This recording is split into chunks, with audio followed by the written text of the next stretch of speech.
Mateus capítulo 25, versículo 14 em diante, diz assim: Porque isto é também como um homem que, partindo para fora da terra, chamou os seus servos e entregou-lhes os seus bens.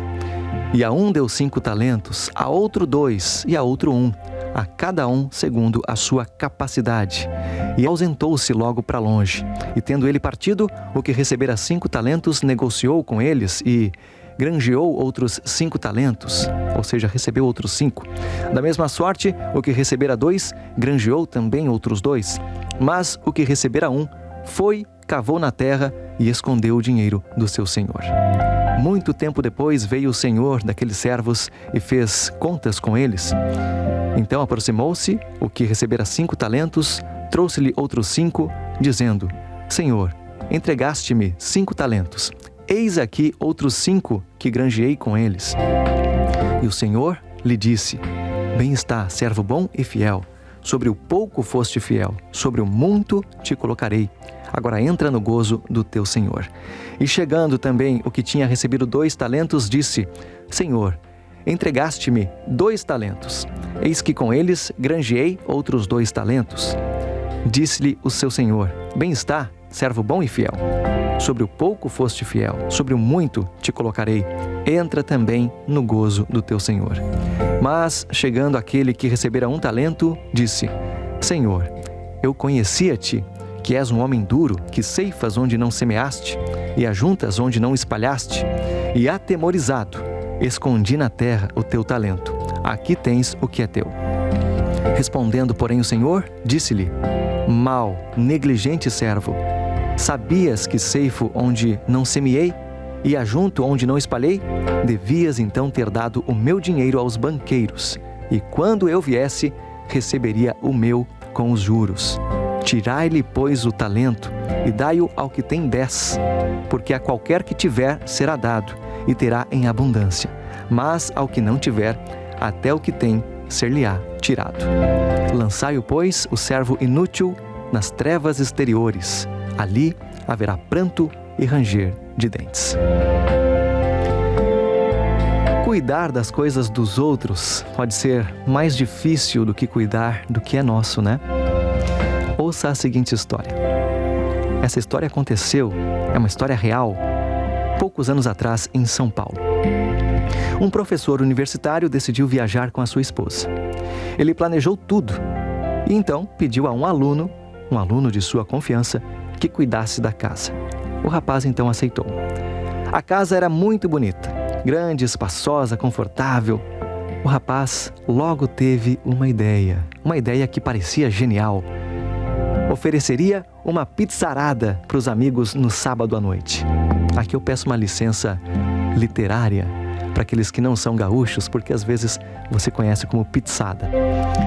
Mas foi uma ocasião muito agradável, foram lá os amigos, estavam conversando, fazendo uma festa, até que de repente alguém tocou a campainha. Um dos convidados perguntou ao jovem anfitrião: E aí, você estava esperando alguém mais? Ele disse não e pensou: será que algum vizinho veio reclamar do barulho? Qual não foi a surpresa, quando ao abrir a porta, se encontrou com o dono da casa. Houve algum problema, professor? Achei que o senhor só voltaria amanhã, perguntou sem graça. Sim, esse era o plano, respondeu. Mas a minha esposa não está se sentindo bem, então decidimos retornar antes. Você consegue imaginar essa cena? Que situação embaraçosa, né? Pois é. Tem uma frase que diz assim: vergonha é roubar e não poder levar. É uma frase engraçada, a gente não concorda com ela, né? Mas a vergonha é um mecanismo de controle moral que a gente desenvolve a partir dos 3 anos de idade. Às vezes, um pouco mais cedo até. Muitos atualmente alegam que esse sentimento, ou seja, a vergonha, é um sentimento nocivo, que limita o nosso potencial, que nos reprime, oprime, como se fosse um carcereiro da alma. É verdade que ninguém gosta de se sentir condenado pelos olhares alheios. Porém, culpa e responsabilidade são coisas diferentes e, em certa medida, são importantes para a nossa proteção. Culpa, responsabilidade, vergonha, medo existem para nos protegerem, se forem na medida correta. Imagine agora a volta de Jesus. A volta de Jesus, embora para alguns seja um dia de acerto de contas, não é? Será também um momento de alegria, uma ocasião feliz. Os perdidos certamente se arrependerão por terem duvidado desse encontro, terem deixado de se preparar para ele.